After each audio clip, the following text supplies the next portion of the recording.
Xin chào mọi người, đây là sân Blanca Vũng Tàu. Và ngày hôm nay quay trở lại Vũng Tàu trong một cái không khí Giáng sinh rất là ấm cúng, với cây thông Noel, rồi những cái thứ trang trí và âm nhạc, mọi thứ rất là hòa quyện với nhau. Khu đô thị biển Blanca City là một dự án mà Hằng rất là thích luôn. Tại vì ở đây chủ tư Sun Group triển khai mọi thứ, làm mọi thứ, thiết kế mọi thứ rất là chỉnh chu và rất là đẹp. Và trong video ngày hôm nay chúng ta sẽ có 3 phần. Phần đầu tiên thì em Hằng sẽ dẫn quý cô chú anh chị chúng ta đi tham quan căn Casa Townhouse, là căn nhà phố mậu ở ngay trục đường Hàng Điều, và cũng như là sẽ cập nhật về tiến độ hiện tại của dự án. Thứ hai, em Hằng sẽ cập nhật về những cái chính sách, chương trình ưu đãi cũng như là giỏ hàng hiện tại. Thứ ba, đó là em Hằng sẽ chia sẻ về lý do tại sao các khách hàng của em Hằng lại quyết định mua Blanca City ở thời điểm này. Nào, bây giờ chúng ta cùng nhau bắt đầu thôi ạ. Dạ, phía sau lưng em Hằng đây đó là phân khu nhà phố. Hiện tại tiến độ đã xây dựng đến tầng 3 và tầng 4 rồi ạ. Tiến độ xây dựng rất là nhanh luôn ạ. Dạ, cái phân khu nhà phố này thì nằm kế cái sa bàn, cái Shell Gallery, nên là khi quý anh chị chúng ta tới xem sa bàn á, mình nhìn đi ra đây mình có thể thấy được tiến độ của phân khu nhà phố luôn ạ. Đó thì hiện tại chúng ta đang di chuyển trên trục đường C6, C22. Đây là cái trục đường chính của dự án luôn. Thì mình sẽ bắt từ cái sân golf đi thẳng xuống dưới đây. Đây là trục đường xuyên tâm cắt ngang dự án. Phía bên phải của em Hằng đó chính là cái khu nhà phố này. Xây quá là nhanh luôn.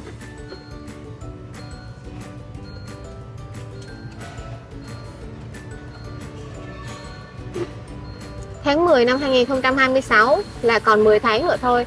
Phân khu nhà phố giai đoạn 1 sẽ bàn giao ạ.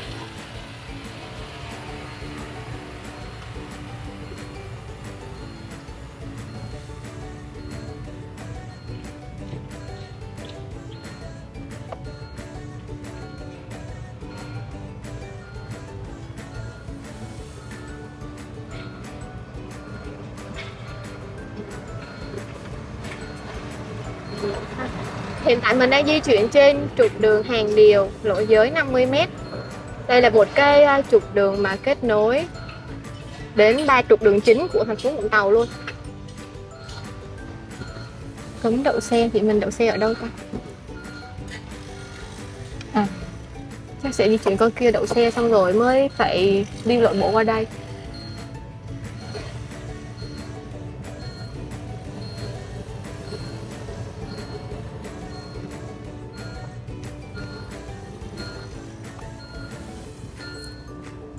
Ôi, các căn biệt thự đẹp quá. Khi nào xuống đây là Hằng cũng khen. Vừa mới đi xuống Vũng Tàu thôi mà chỉ cần đứng ở đầu đường nhìn thấy lấp ló những cái căn biệt thự thôi là Hằng đã thấy trời ơi sao mà đẹp thế này luôn ý. Quá là đẹp.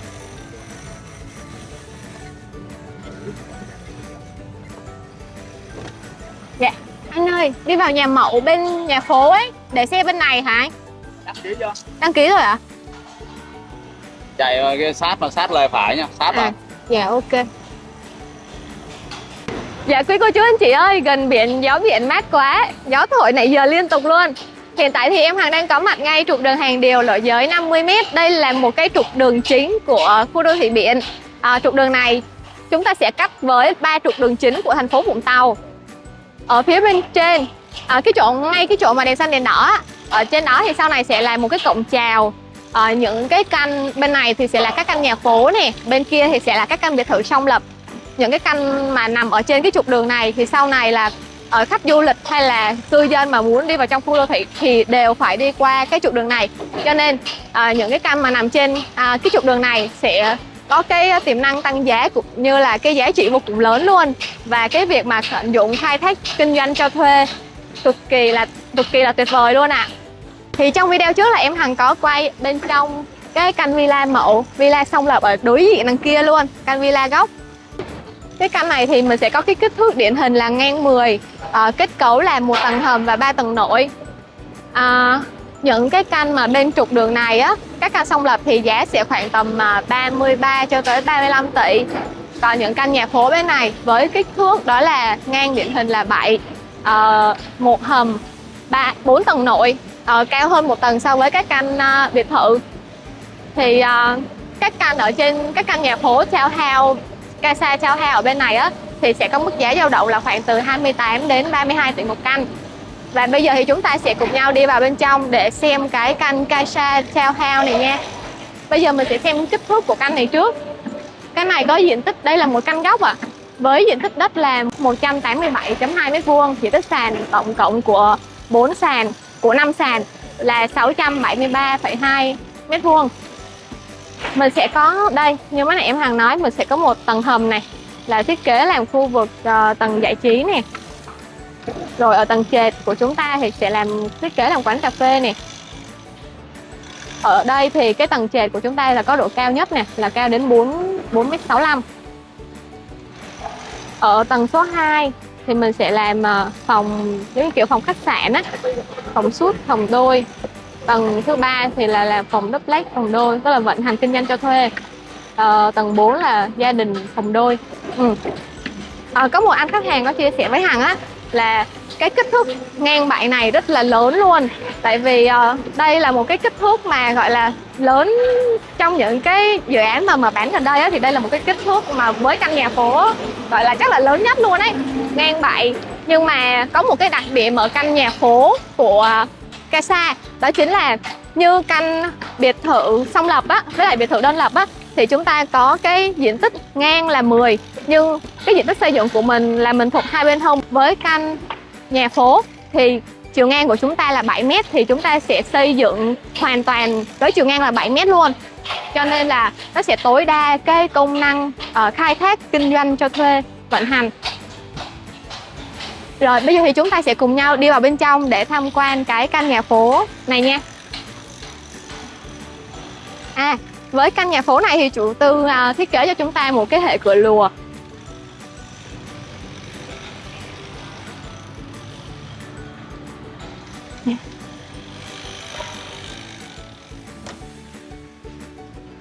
Wow, rất là rộng luôn. Tại vì mình có thêm một cái phần góc chỗ này.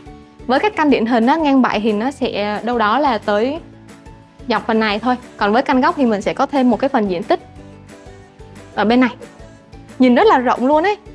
So với cái căn biệt thự song lập hôm trước Hằng quay ấy thì Hằng thấy là cái diện tích này rất là rộng. Kiểu như là ở đây thì chúng ta có thể ngăn làm một cái vách ngăn ở bên này. Đây, là một cái vách ngăn bên này.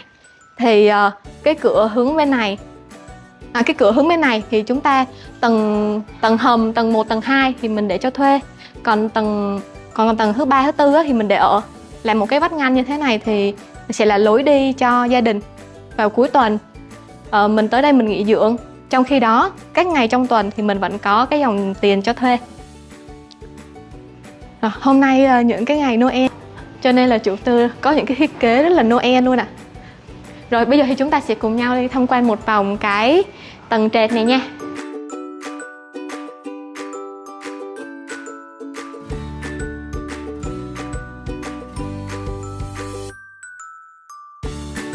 Bây giờ thì chúng ta sẽ cùng nhau đi xuống dưới tầng hầm.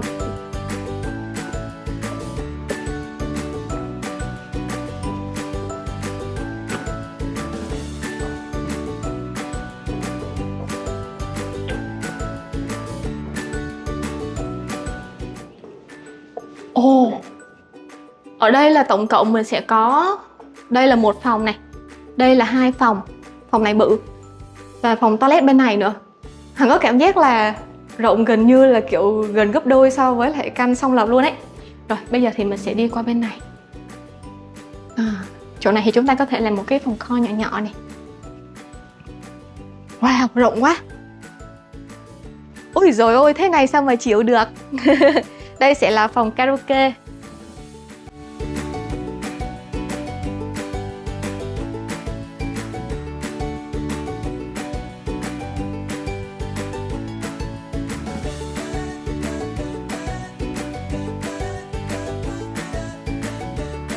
Dạ, ok. Rồi, bây giờ mình sẽ qua bên phòng bên này nhé.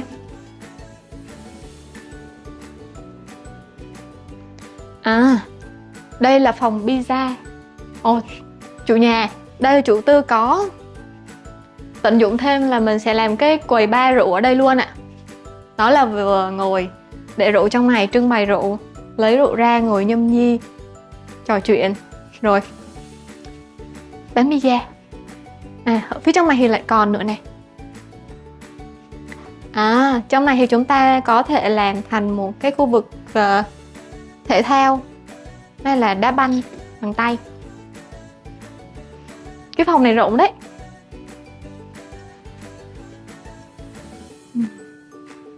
Ở trên thì mọi thứ là chủ tư cũng làm cái để mình cách âm.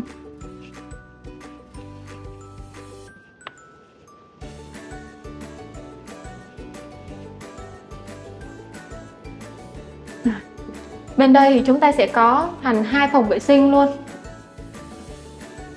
2 phòng vệ sinh này, 2 cái phòng, nhưng mà trong đó là mình có 4 phòng vệ sinh nhỏ ở trong đó nữa. Một phòng vệ sinh cho nam, một phòng vệ sinh cho nữ luôn. Tại vì cái tầng hầm này nó rộng ấy, nên thoải mái thiết kế được nhiều.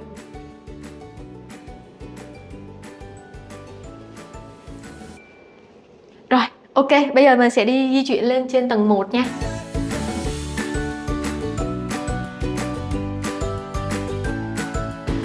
Rồi, ở đây là tầng 1. Mình có làm 2 phòng. Bên đây là giống như là một phòng khách này. Bự quá. Cái này giống như là một phòng ngủ riêng biệt luôn ấy. Chỗ này là phòng khách. Rồi đi vào bên trong này. Wow, là một phòng ngủ có ban công luôn.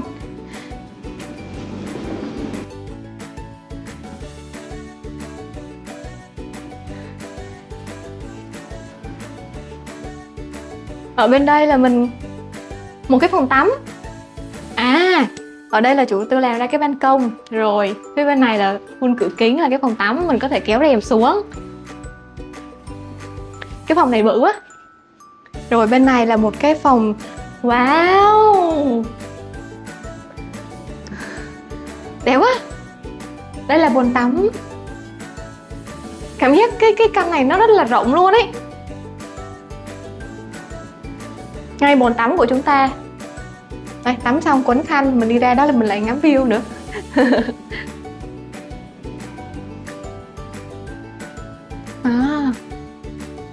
Cái này mình hình dung là một gia đình. Mình book phòng thì có đầy đủ tính năng của một cái căn hộ bình thường luôn. Phòng khách nè, phòng ngủ nè, rồi phòng vệ sinh nè, phòng toilet, rồi cả bồn tắm nữa. Trong này là một cái phòng giường đôi, có ban công luôn. Trong này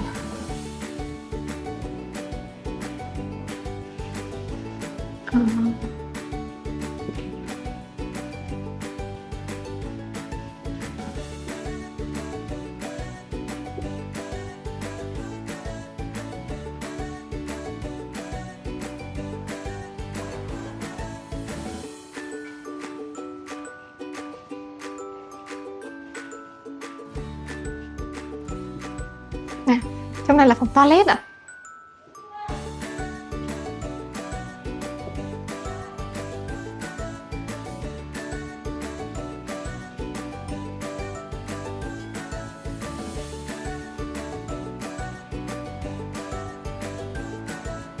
Bây giờ mình sẽ di chuyển lên tầng 2.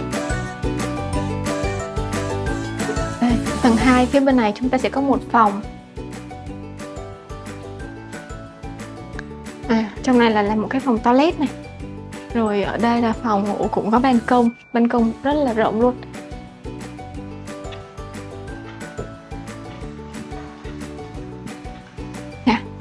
Từ bên đây nhìn ra ấy, chúng ta có thể coi được tiến độ hiện tại của công viên nước Sun World luôn ạ. Cái ban công này của mình nó bao rộng, bao quanh hết cái tầng này luôn này quý cô chú anh chị ạ.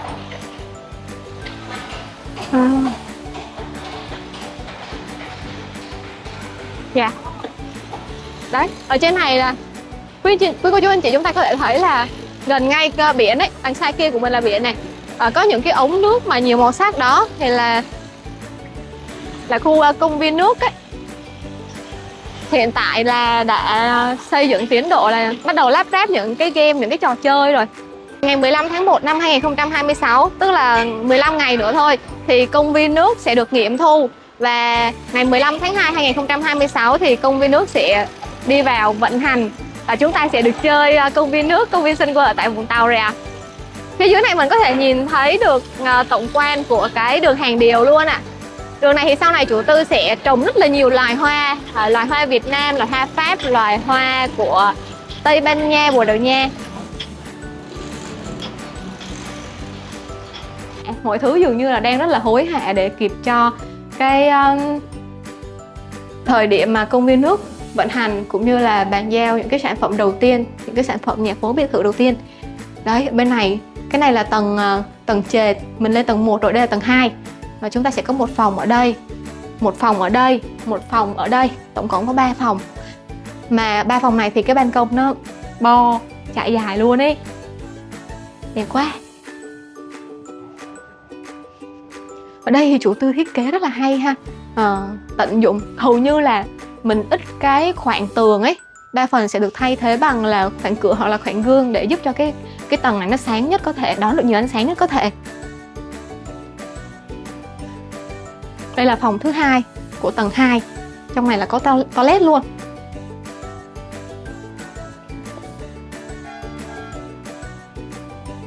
Nếu mà thời điểm gần nhất thì là ngày 1 tháng 1 2026 ấy, là còn có mấy ngày nữa thì ở đây sẽ tổ chức countdown, có tổ chức bắn pháo bông.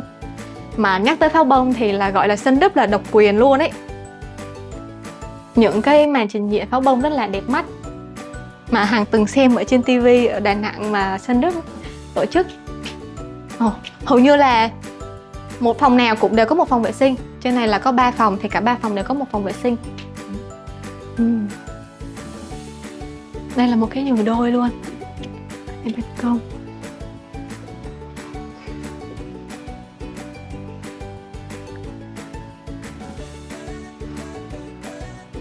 Trong này chúng ta có một phòng toilet này. Phòng toilet vẫn đầy đủ công năng. Đấy, bồn rửa rồi lavabo rồi cả kính nhà tắm luôn. Ok, bây giờ chúng ta sẽ đi lên tầng 3. Mình coi tầng 3 này thì chúng ta sẽ có mấy phòng. Mình vẫn có 3 phòng luôn. Một phòng ở đây, có một phòng vệ sinh. Và ban công ở trên này thì siêu to luôn ạ. Đây là cái tầng đầu tiên. Tầng này gia đình mình để ở. Tầng hầm, tầng 1, tầng 2. Tầng hầm, tầng 1, tầng 2. Tầng 3 thì để cho thuê. Tầng ở trên cùng, tầng 4 ấy, thì gia đình mình để ở. Ban công rất là bự luôn. Mở cái này. Trời ơi, nên thơ quá. Một cái khoảng ban công. Cái này Hằng có thể làm một cái sân vườn luôn đấy. Trên này thì để hoa giấy treo lên nè. Rồi làm một cái bàn ở đây, ngồi nhâm nhi cà phê.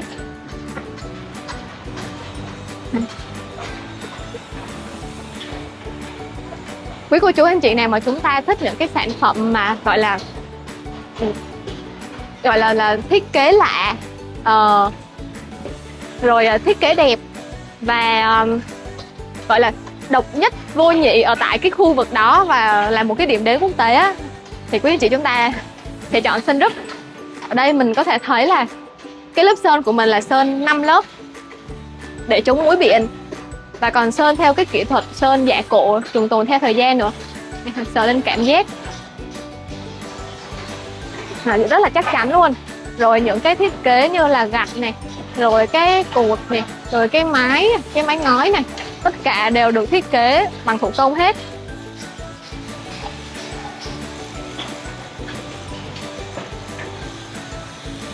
Rồi những cái mái ngói của chúng ta ở trên ấy là mái ngói là mình có 4 màu, là được order riêng, được đặt hàng riêng luôn.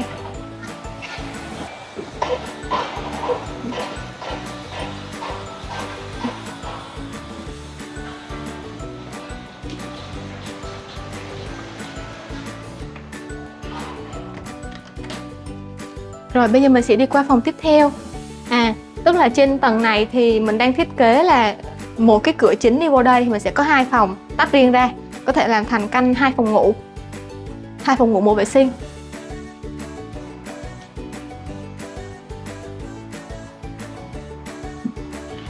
Ở bên đây có thể nhìn rõ được cái ống nước của công viên nước Sun World luôn đây ạ. Hiện tại mới nãy lúc mà Hằng di chuyển từ ở Sài Gòn đi về Vũng Tàu ấy, thì trên các trục đường chính, trục đường Thủy Vân hay đường 3 tháng 2, đường 30 tháng 4 á, thì Sun Group hiện tại là đang treo những cái thông báo tuyển dụng nhân sự rất là lớn cho cái đợt khai trương Sun World sắp tới. Cho nên Hằng rất là tin tưởng là khi mà công viên nước Sun World đi vào vận hành ấy, thì đây sẽ là một cái địa điểm thu hút, một cái điểm đến của người dân Sài Gòn cũng như là người dân vùng Nam Bộ ở phía dưới này.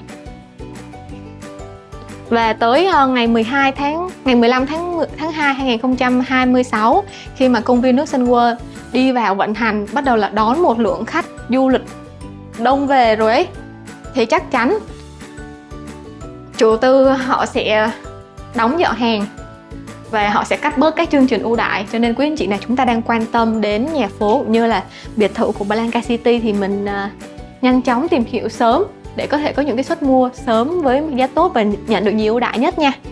Rồi đây là cái phòng thứ hai. Bên kia là một phòng 2 phòng ngủ 1 vệ sinh. Đây là một phòng ngủ 1 vệ sinh với 2 giường đôi. Bên này thì nó không có ban công. Cái phòng mà có ban công thì nhìn thoáng và sáng hơn rất là nhiều.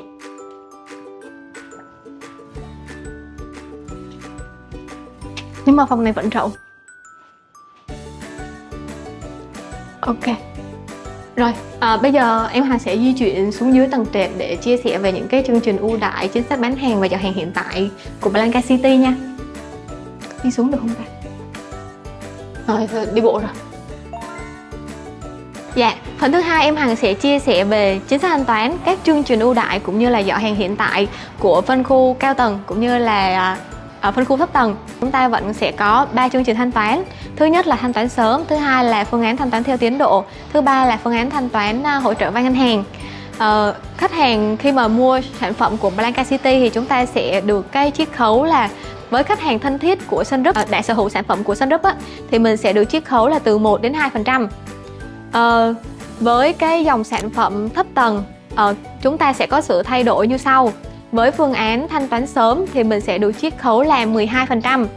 Với phương án vay ngân hàng, vẫn sẽ có ngân hàng Vietcombank, NCB và đợt này sẽ có thêm ngân hàng MBS đứng ra cho vay với tỷ lệ cho vay là 70% giá trị căn nhà và được hỗ trợ lãi suất lên đến 30 tháng, là nhiều hơn 6 tháng so với đợt trước. Nhưng chính sách này chỉ áp dụng cho 88 căn đầu tiên khi ký thủ tục thành công trước ngày 31 tháng 12 năm 2026. Tiếp theo đó là về phân khu căn hộ cao tầng là tháp B1, B2, B3 thì chúng ta sẽ có cái chiết khấu của thanh toán sớm là 13%. Nếu mà thanh toán theo tiến độ thì mình sẽ chiết khấu là thanh toán theo tiến độ thì chúng ta sẽ có cái thanh toán nó nhẹ hơn và nó giãn hơn một chút. Như đợt trước á, là cứ 2 đến 3 tháng mình sẽ thanh toán 10%. Nhưng mà đợt này phương án thanh toán theo tiến độ thì cứ 2 tháng mình sẽ thanh toán là 5%. Với phương án vay ngân hàng vẫn được hỗ trợ lãi suất với cái tỷ lệ cho vay 70% ân hạn nợ gốc trong vòng 36 tháng. Ngoài ra với cái dòng căn hộ cao tầng Blanca thì chúng ta sẽ còn thêm chiết khấu về tặng chỉ vàng trừ trực tiếp vào giá bán. Với những căn mà có tầm view nhìn về công viên nước, nhìn về công viên Sun World, căn studio thì chúng ta sẽ được trừ 8 chỉ vàng. Căn 1 phòng ngủ và 2 phòng ngủ mình sẽ được trừ 12 chỉ vàng. Với những căn mà có tầm view nhìn về view biển, nhìn về view hàng điều ấy thì mình sẽ được trừ là căn studio được trừ là 18 chỉ vàng. Căn 1 phòng ngủ và 2 phòng ngủ chúng ta sẽ được trừ là 22 chỉ vàng. Và sau đây thì em Hằng sẽ cập nhật ở trên màn hình cái giỏ hàng hiện tại của phân khu thấp tầng Casablanca, các căn nhà phố, biệt thự đơn lập, biệt thự song lập, cũng như là giỏ hàng của các căn hộ Blanca tháp B1, B2, B3 mà quý cô chú anh chị chúng ta có thể mua được ngay. Sẽ có 2 cái pháp lý sở hữu nha quý cô chú anh chị. Những cái căn mà có nằm ngay cái trục đường, chúng ta sẽ có một cái trục đường cắt ngang những căn Grand Villa và các dãy căn hộ Blanca ở hai bên thì sẽ có sở hữu là có thời hạn 50 năm. Còn trở lên là có nhà phố này, khu biệt thự song lập, biệt thự đơn lập và căn hộ Beacon thì sẽ có sở hữu pháp lý là sở hữu lâu dài. Và có một số quý cô chú anh chị chúng ta hỏi Hằng về cái tỷ suất khai thác cho thuê, ước chừng tỷ suất khai thác cho thuê của dòng căn hộ tại Blanca. Thì cái phần này thì Hằng sẽ dựa trên Hằng có những cái anh chị đối tác, các host mà đang làm cho thuê là ở ngay các căn hộ biển, ở ngay, chỉ tính ở những cái căn hộ mà đã bàn giao mà ngay dọc mặt tiền biển của Vũng Tàu thôi nha. Thì các anh chị ấy chia sẻ là ở trung bình cho thuê, tỷ suất cho thuê sẽ dao động là từ 10 đến 13% một năm. Thông thường ở đây các chủ sở hữu sẽ ủy thác cho một bên thứ ba để vận hành cho thuê và sẽ trả một cái chi phí rơi đâu đó là vào khoảng 25 đến 30%. Tức là cái cố định mà tối thiểu mà các chủ sở hữu nhận về đâu đó là khoảng từ 6 đến 8% một năm. Mà như ở các căn hộ ở trong trung tâm thành phố, ở thành phố Hồ Chí Minh á, thì cái mức lợi nhuận tỷ suất cho thuê mà dao động từ 4 đến 5% được gọi là rất là cao rồi đấy. Cho nên đó là lý do tại vì sao khi các khách hàng của Hằng đã sở hữu các căn hộ ở ngay trung tâm thành phố Hồ Chí Minh vẫn muốn là mua thêm các dòng sản phẩm nghỉ dưỡng, để thứ nhất là mình có một cái nơi để mình cho gia đình cuối tuần đi xuống để tái tạo năng lượng, để tắm biển, để vui chơi công viên nước này, rồi đồng thời là có một cái sản phẩm tài sản để sinh lời khai thác dòng tiền cho thuê ổn định. Đối tác vận hành cho thuê ngắn hạn ở tại các căn hộ ngay Vũng Tàu ấy thì nói với Hằng là rất là mong chờ cái việc mà Blanca City căn hộ đi vào vận hành, chờ ngày mà Blanca City vận hành công viên nước và bàn giao các căn hộ ở đây để anh chị ấy nhận cho thuê tiếp. Tại vì ở Vũng Tàu phải nói là từ xưa đến nay đây là một cái nơi mà có cái lượng traffic, lượng người đi đến du lịch rất là đông, thiếu nguồn cung về lưu trú, mà lưu trú về cao cấp ấy. Thì nếu mà quý anh chị nào mà chúng ta muốn cảm nhận cái lượng traffic nó đông như thế nào thì mình có thể book một đêm ở tại đồi sóng của An Gia gần đây để chúng ta có thể cảm nhận được cái lượng khách du lịch đến Vũng Tàu đông như thế nào. Và phần cuối cùng của video ngày hôm nay, em Hằng sẽ chia sẻ về lý do tại vì sao khách hàng của em Hằng lại quyết định mua Blanca City ở thời điểm này. Lý do thứ nhất đó chính là Blanca City sở hữu một cái vị trí gọi là ở ngay trung tâm của Vũng Tàu. Nói về Vũng Tàu thì đây là một cái điểm đổi gió bao lâu nay của người Nam Bộ, của người Sài Gòn rồi. Ngồi buồn thôi là cứ cuối tuần buồn là mình cứ xách xe chạy thẳng xuống dưới Vũng Tàu đi tắm biển, đi ăn hải sản mà không cần phải lên kế hoạch hay là phải hẹn trước gì hết trơn. Cứ xách xe xuống đi ăn xong cái, đi tắm biển xong cái là về thôi. Và trước đến nay thì Vũng Tàu đã đón được một cái lượng gọi là traffic rất là ổn định, rất là nhiều, rất là dồi dào rồi. Nhưng mà có một điều đó là những cái khách du lịch mà đi đến Nha Trang á, thì cái mức chi tiêu của họ gấp 5 lần so với việc mà họ đi Vũng Tàu. Tại vì sao?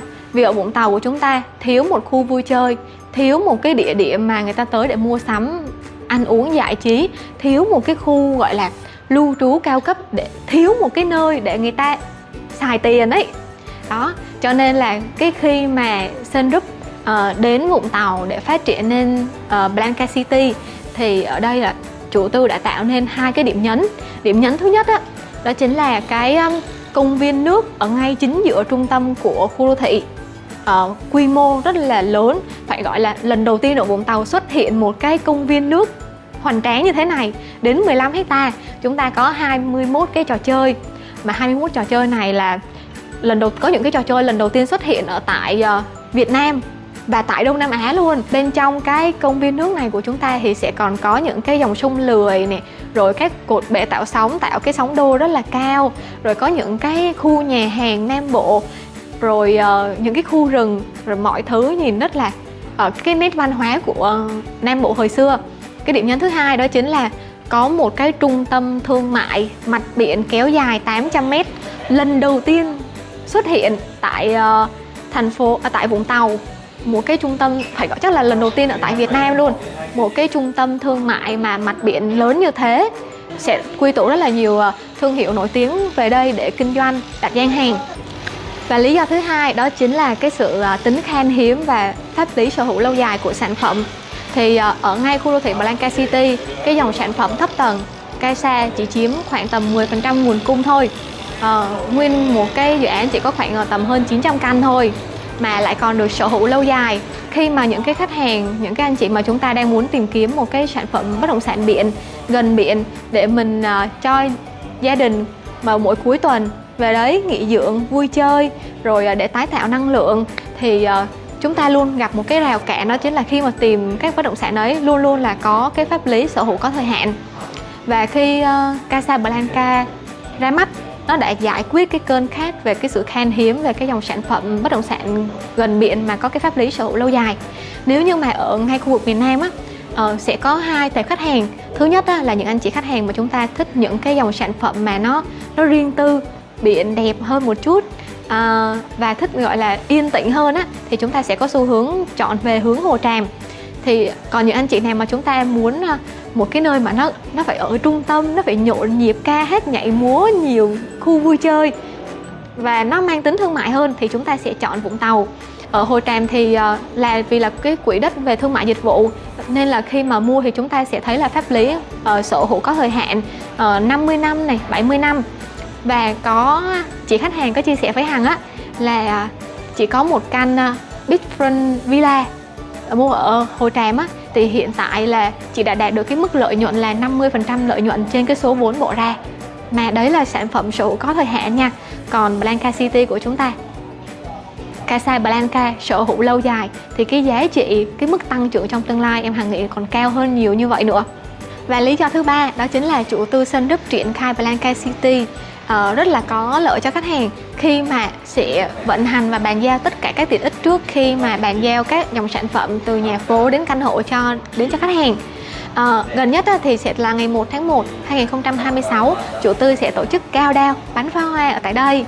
Thứ hai, đó chính là ngày 15 tháng 2 2026, tức là khoảng tầm Tết âm lịch ấy, thì Tết âm lịch năm tới đây này, thì là khai trương công viên nước, và sắp tới chỉ còn khoảng tầm 2 tháng nữa thôi thì chúng ta sẽ được vào vui chơi công viên nước. Thì công viên nước khai trương cho tới thời điểm mà tháng 10 2026 thì khu thấp tầng sẽ bàn giao đầu tiên giai đoạn 1, tức là chúng ta sẽ có khoảng 8 tháng để vận hành công viên nước, rồi sau đó cái sản phẩm nhà phố, biệt thự bàn giao thì mình đã có một cái lượng khách vận hành ổn định rồi ấy. Rồi trong năm 2026 thì cũng có những cái hạ tầng, ví dụ như là cao tốc Biên Hòa Vũng Tàu sẽ vận hành thông xe giai đoạn 1 này, rồi sân bay quốc tế Long Thành sẽ vận hành thương mại, bay những chuyến bay thương mại đầu tiên vào tháng 6 năm nay, tháng 6 năm 2026. Rồi đến năm 2027 sẽ bàn giao phân khu căn hộ Blanca HB1, B2, B3, rồi sẽ cho vận hành trung tâm thương mại, sẽ có những cái gian hàng đầu tiên kinh doanh ở tại đây, mình có thể vô mua sắm luôn. Và cảng Cái Mép sẽ được tiếp tục thi công, vận hành. Và đến năm 2028 thì sân bay quốc tế Long Thành sẽ vận hành giai đoạn 2. Đó, những cái hạ tầng, những cái tiến độ hiện tại thì mọi thứ đều rất là rõ rệt cho cái dòng sản phẩm Blanca City. Tại vì cái thời điểm mà quyết định mua cái phân khúc căn biệt thự ở Blanca City thì khách hàng của Hằng cũng rất là cân nhắc giữa Blanca City hay là dòng sản phẩm là Vinhome Cần Giờ. Thì cuối cùng thì khách hàng đã ra quyết định thấy cái dòng sản phẩm Blanca City phù hợp hơn, do là về cái chính sách thanh toán á, thời điểm đó là cái phương án vay ngân hàng rất là có lợi. Những anh chị nào mà chúng ta không có ngại việc vay á, thì cái vay ngân hàng rất là có lợi luôn. Tại vì thanh toán theo tiến độ thì mình được chiết khấu 1%. Thanh toán vay ngân hàng thì tức là cái giá giữa thanh toán vay ngân hàng và thanh toán theo tiến độ mình chỉ chênh lệch có 1% thôi, là khoảng tầm căn 30 tỷ. Căn 30 tỷ thì chênh lệch nó có 300 triệu thôi. Nhưng bù lại với phương án vay ngân hàng thì chúng ta chỉ bỏ ra số vốn là 25% giai đoạn đầu trước. Sau đó là mình sẽ chờ tới thời điểm nhận nhà. Và sau đó là lúc mà nhận nhà xong mình có khoảng tầm thêm hơn 1 năm rưỡi để mình vận hành khai thác dòng tiền cho thuê, rồi để nghỉ dưỡng luôn. Rồi lúc đó là những cái hạ tầng, mọi thứ nó đã hiện hữu, mọi thứ đã bàn giao rõ rệt, và cái cơ hội, cái sự tăng trưởng nó rõ rệt hơn, thì quý anh chị chúng ta sẽ xoay cái dòng tiền để mình tất toán cái phần mà mình mượn nợ ngân hàng đó. Mà mượn nợ ngân hàng, cái phần tất toán đó thì ngân hàng sẽ lại hỗ trợ lãi suất 0%. Nên đây là một cái phương án rất là nhiều khách hàng lựa chọn. Trong khi đó nếu mà khách hàng của Hằng mua cái căn biệt thự song lập ở tại Vin Cần Giờ á, thì cái mức giá giữa thanh toán theo tiến độ và các phương án vay ngân hàng chênh lệch rất là lớn. Ví dụ như là phương ngân hàng á, mà vay mà hỗ trợ lãi suất 36 tháng thì cái phần chênh lệch giá là 17,5%. Nên nó là một cái phương án khách hàng thấy nó cảm giác nó không có lợi về dòng tiền với khách hàng. Nên là anh chị khách hàng của Hằng cảm thấy đó không phải là một phương án phù hợp với anh chị ở thời điểm đó, nên đã quyết định lấy một căn song lập, villa song lập, một vị trí rất là đẹp ở ngay trục đường chính. Và đó là một số chia sẻ của em Hằng đến quý cô chú và anh chị. Nếu quý cô chú anh chị chúng ta thấy video này hữu ích thì hãy cho em Hằng một like và một đăng ký kênh nha. Nếu anh chị nào, quý cô chú nào mà chúng ta đang quan tâm đến dòng sản phẩm nhà phố, biệt thự hay là căn hộ Blanca thì hãy liên hệ với Hằng để Hằng hỗ trợ đi tham quan thực tế dự án cũng như là gửi báo giá những căn tốt trong giỏ hàng. Xin chào và hẹn gặp lại.